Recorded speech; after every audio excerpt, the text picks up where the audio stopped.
रमेश दास जी आपको 1 मिनट दे रही हूं, अपनी बात सर पूरी करिएगा। हाँ। और उसके बाद जब मेहमान बात करेंगे, अपनी बात रखेंगे, सब बीच में प्लीज इंटरप्ट मत करिएगा। अभी आप अपनी बात रखिए प्लीज। हम इंटरफेयर नहीं करेंगे। नहीं सब सुनाई नहीं पड़ता ना सर, समझ में नहीं आता कि कौन क्या कह रहा है, इसलिए मैं कह रही हूं अपनी बात अभी आप पूरी इत्मीनान से करिए, पूरा आपको 1 मिनट देती हूं मैं। हाँ 1 मिनट में मैं ये कहना चाहता हूं कि सांस्कृतिक राष्ट्रवाद के प्रतीक हैं श्री राम। वो केवल राम पत्थर ईंट और पत्थर से जोड़कर मंदिर बना देना ही नहीं है, उसमें करोड़ों हिंदुओं की आस्था जुड़ी हुई है। उससे राष्ट्र का जो सांस्कृतिक विकास है वो उभर कर आया है। देखिए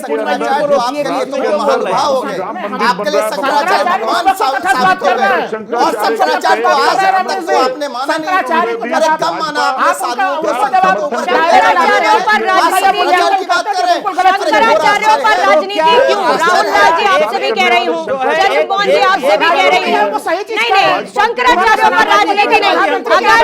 अगर संत कालीचरण भी कोई भी बयान देते हैं उसकी भी निंदा होती है। मैं कह रही हूँ शंकराचार्यों पर राजनीति क्यों कर रहे हैं?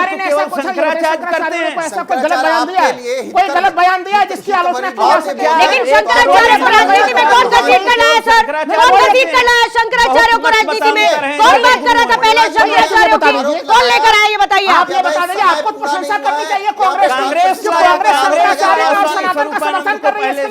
आप सनातन का अपमान करें, आप राम को काल्पनिक बताएं और आपकी तारीफ की जाए, मंदिर के मामले में और आपकी तारीफ की जाए। आप सनातन का अपमान करें, आप राम को काल्पनिक बताएं, है ना? और आपके नेता राम को लेकर गलत बयानबाजी करें और आपकी तारीफ की जाए, कैसे हो जाएगी सर?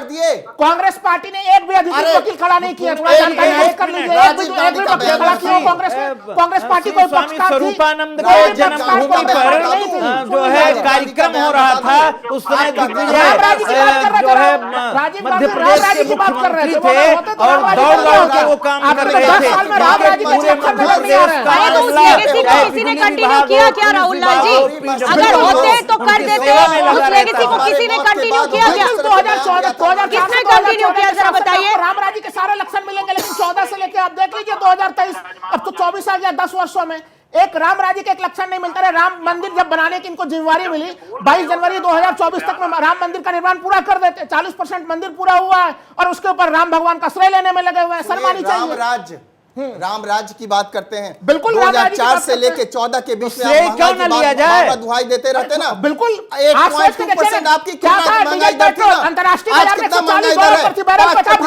50% दुनिया मंदिर से जूझ रही है। भारत की स्थिति आपको अच्छी नहीं लगती, मतलब विरोध करना है, बस विरोध करना है नीतियों का। रमनी जी प्लीज रुकिए। नहीं समझ में आएगा ना, समय इसीलिए कह रही हूँ, एक एक करके प्लीज। स्थापित करने वाले भगवान राम, ठीक है, राजनीति की भी मर्यादा को स्थापित करने वाले भगवान राम, जब ये बार-बार रमेश दास जी 2 सेकंड दे दीजिए, मैं आ रही हूँ आपके पास। सर रुकिएगा जरा महाराज जी। राजनीति करती है भगवान राम के ऊपर, भगवान राम के ऊपर। ठीक है राहुल लाल जी क्या कह रहे हैं? 30 सेकंड में बात खत्म करिएगा प्लीज। नहीं बस रमनी जी मेरे पास समय नहीं है सर, समय नहीं है मेरे पास। राजनीति नहीं करी, भगवान राम में विशुद्ध रूप से राजनीति हो रही है। अगर राजनीति नहीं होती ना तो आप शंकराचार्यों से परामर्श लेते। ठीक है धनंजय जी आपके पास आते हुए मुझे ये बताइए कि जब रमनीश जी प्लीज, मेरे पास समय कम है, मुझे सभी मेहमानों के पास जाने दीजिए, मेरी हाथ जोड़कर इल्तिजा है आपसे। धनंजय जी, अगर एक तरफ प्रधानमंत्री मोदी कहते हैं कि मैं असल गारंटी हूं, आज जब हम राम राज्य की असल मायनों में कलयुग में बात करते हैं कि राम राज्य स्थापित हो और उन्हीं आदर्शों पर प्रधानमंत्री नरेंद्र मोदी चलते हैं, तो राम राज्य में मर्यादा बनी रहे, इसकी गारंटी कौन लेगा सर? देखिए, राम आदर्श है इस देश का। आदर्शोन्मुखी यथार्थवाद का नाम ही राम है और राम के नाम पर गारंटी एक एक व्यक्ति के हृदय में बसी हुई है। मैं विपक्षियों से एक बात कहना चाह रहा हूं कि जो आप कह रहे हैं कि भाजपा का श्रेय ले रही है, तो इस देश के 140 करोड़ जनता का आप अपमान कर रहे हैं। आप सनातनी समाज का अपमान कर रहे हैं, क्योंकि भाजपा ने तो अपने मैनिफेस्टो में लिखा था कि हम धारा 370 हटाएंगे, हम राम मंदिर बनवाएंगे, और इसके लिए जनता ने हमें वोट दिया है। तो इस देश की जनता जिसने 140 करोड़ आवाम ने जिस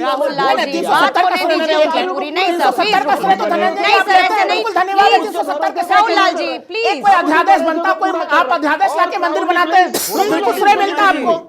आप अध्यादेश लाके मंदिर बनाते हैं, मतलब सुप्रीम कोर्ट से ऑर्डर आया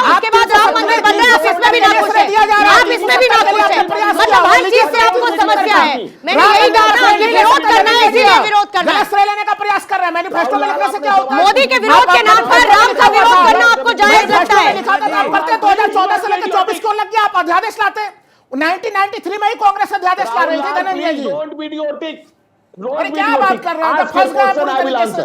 मैंने कहा 370 में आप ले लीजिए, आपका पूरा अधिकार है 370 के मामले में। राम मंदिर के मामले में माननीय सुप्रीम कोर्ट के आदेश के बाद राम मंदिर बन रहा है। मत दीजिए इसे, एक सेकंड राहुल लाल जी प्लीज, एक सेकंड मत लीजिए इसे। सुनिए धनंजय जी, एक मिनट। पूर्णिमा जी आप राहुल लाल के साथ 1 to 1 शो कर लीजिए, या आप हमसे सवाल पूछिए तो राहुल लाल को बोलिए कि अपने सर वो सबके साथ 1 to 1 करते हैं ना, वो सबके साथ 1 to 1 करते हैं, वो सबके साथ 1 to 1 करते हैं। दिक्कत इस बात की जिसको बोलने की मर्यादा नहीं है, आप जानते हैं, आप उनके साथ बैठते हैं, वो सबके साथ 1 to 1 करते हैं। मर्यादा का नहीं पता है। ठीक है धनंजय जी ठीक है। एक अंतिम सवाल लेते हुए चंद्रमोहन शर्मा जी ने कहा है पूर्णिमा जी कि खुद की खबर नहीं खुदा का पता बताते हैं, जिसको डिबेट की मर्यादा का नहीं पता, वो राम की मर्यादा पर बोलने चला। ठीक है सर। चंद्रमोहन जी आपसे एक अंतिम और क्लोजिंग कमेंट लेते हुए राहुल लाल जी बात करिए। अरे प्रभु बस राहुल लाल जी मुझे प्रतिक्रिया आप ही के साथ ही है। चंद्रमोहन जी उनसे भी लेने दीजिए, समय खत्म हो जाएगा। धनंजय जी आपको रोकना चाहूंगी, एक अंतिम प्रतिक्रिया लेना चाहूंगी। चंद्रमोहन शर्मा जी जरा सच में बताइए इस बयान के बाद आपको कितनी दिक्कत, जब संत कालीचरण जी कह देते हैं कि संतों के वेश में राक्षस हैं, कांग्रेस लगातार बयानबाजी से क्या खुद को रोकेगी? देखिए आज जो कालीचरण का बयान है, मैं उसका राहुल लाल इडियोटिक के चक्कर में मेरी बात पूरी नहीं हो पाती। मैंने समझा दिया उनको, धनंजय जी मैंने समझा दिया उनको। ठीक है सर, वापस चर्चा पे आ जाते हैं, मुद्दे पर आ जाते हैं। चंद्रमोहन जी जमा किया है, राम भक्त से लेकर भारतीय जनता पार्टी के प्रतिनिधि का बयान, यह है राम भक्ति का। आपका मर्यादा देख लीजिए आप अच्छे से दिखा रहे हैं भारतीय जनता पार्टी मर्यादा, राम की मर्यादाओं का कितना पालन कर रही है। दीजिए गाली, कोई दिक्कत नहीं है। राम की मर्यादा पर डिबेट करने बैठे।